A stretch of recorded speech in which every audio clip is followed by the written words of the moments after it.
Phillies pitcher Zack Wheeler made a point of thanking fans for their support following news that he will be sidelined for the remainder of the season. Yeah, the 35-year-old went on Instagram to thank people for their support and also saying, "It means the world to me and my family." Wheeler was also diagnosed with venous thoracic outlet syndrome after having a surgery for a blood clot last week. It's recommended that he has a second surgery in the coming weeks. The team says recovery is typically 6 to 8 months. Phillies fans are still stunned after losing the ace for the rest of the season. Health reporter Stephanie Saul joins us with details on what the upcoming surgery will involve after you did this last week. That's right. He's in for another surgery. The surgery that Zack Wheeler will have involves removing a rib.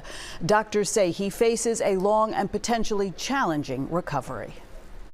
Phillies ace pitcher Zack Wheeler has venous thoracic outlet syndrome that was diagnosed after he had a blood clot removed from his right pitching shoulder last week, according to an update from the Phillies. Thoracic outlet syndrome can manifest in many different ways. It's when the first rib has pressed on either the nerve, the artery, or the vein. Dr. Sherry Erkman is a thoracic surgeon at Temple University Hospital who is not treating Wheeler.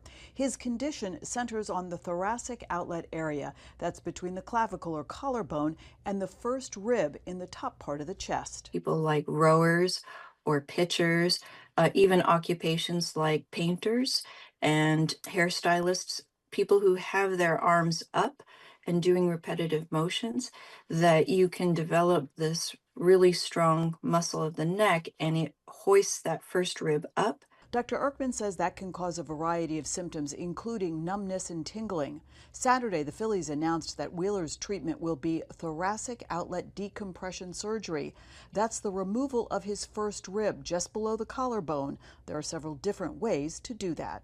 One of them is through an incision above the clavicle. Another one is through an incision in the armpit, in the axilla.